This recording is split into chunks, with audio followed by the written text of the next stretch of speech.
Before Orphan First Kill, we had Orphan.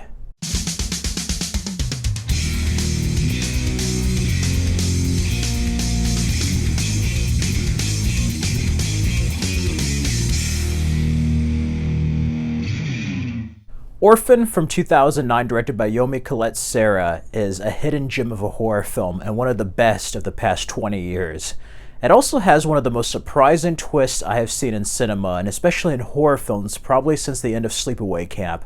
Like, seriously, the biggest, what the hell moment of, shock, disbelief, disgust, and just amazement. This will be a retrospective for those who have seen Orphan. If you have never seen Orphan, don't watch my video. Don't watch any videos. Go on Paramount Plus, check out Orphan and Orphan First Kills. But Orphan was a film I actually saw on HBO. I didn't get to see this in theaters. My nephew was spending the night and he watched it one early morning. And I was like, this is a messed up movie. It was one of those movies where we watched the ending twist and then had to rewatch it on HBO West. And I was absolutely in love with this film from first viewing. First of all, Isabelle Fuhrman is amazing as Esther. She turns this character into a horror icon, and it's shocking to see this amount of range and maturity from a 12-year-old. But then you also have the parents. Vera Farmiga is excellent in this film, and Peter Sarsgaard is great as well.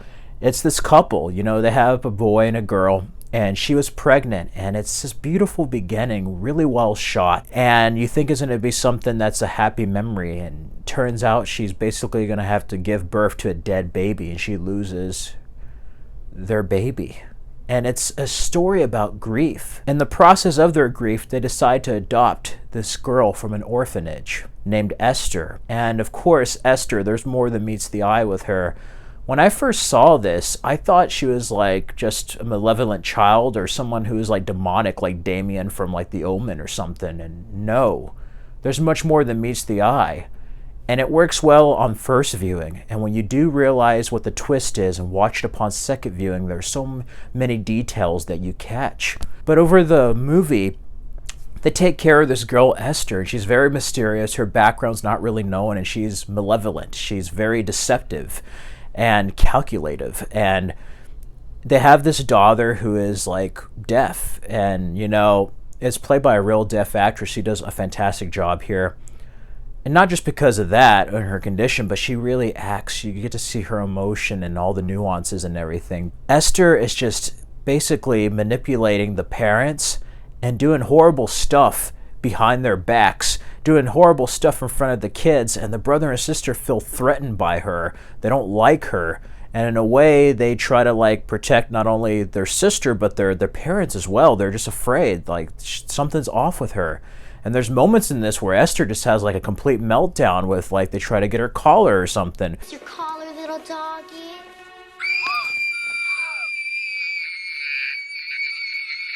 Or she thinks the parents are talking about her in therapy. She's having this crazy ass rant in a restroom. Stuff like that. But then there's moments where she's more adult. It's just crazy seeing this unfold. And also, Esther tried to make Vera Farmiga's character, the mother, look bad. The father believes her, but the orphan is manipulating everyone in the family, and that's what makes this such a nerve-wracking movie. You want to get to the bottom of it. Eventually, it goes to their kids getting harmed and everything. The third act is such a bloodbath of a film. And part of that is not only because of how well shot it is, but the terrific story, how well written it is, the reveal, and the performance that Isabelle Fuhrman gives as Esther.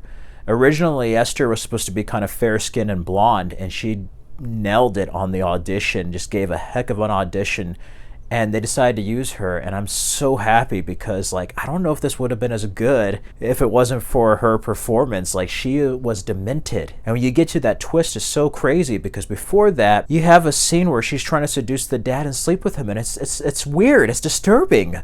It's this is uncomfortable to watch, and it's supposed to be that way. Before that reveal, I'm there's something really messed up with this kid. This is a kid from hell.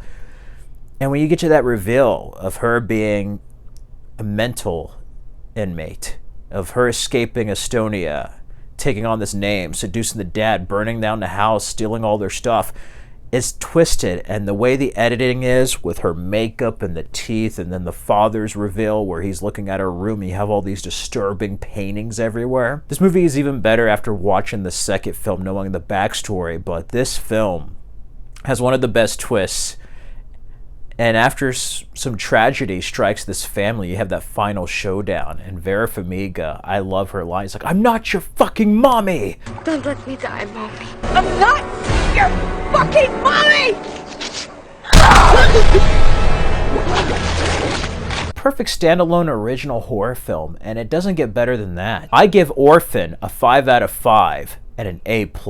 It is one of the most original, unique horror films of the 21st century. And I have to say, it's amazing. It still holds up years later. And while this probably did not do as well at the box office, it has gained a cult following, and I have loved this film. I'm glad it got a prequel, but this is a film that really stands on its own. And for those who have seen it, you know how special this film really is. I think it's a film that should be studied if you want to know how to do suspense and horror and a thriller. Watch this film. Such a well done film. And I would like to see where Isabelle Fuhrman goes in the horror genre. Esther, we got to see more of her and it was cool. Would I like to see more? I wouldn't be opposed to it, but honestly, I think the two films we have are perfect as is, and this film is perfect as is. Like, you really don't need a prequel or any sequel. Like, it didn't leave it open for one. Now, there is an alternate ending where Esther did survive, which would be interesting to see, but overall, this is one of the rare times where you get a certain level of quality in a horror film. This is horror at its finest. Anyway, those are just my thoughts on Orphan. Be sure to let me know what you think of the film down in the comments below. I wouldn't mind revisiting these films later, but in the meantime, you can check out my Orphan First Kill thoughts and these videos for more content. Stay safe and healthy, everyone. Till next time.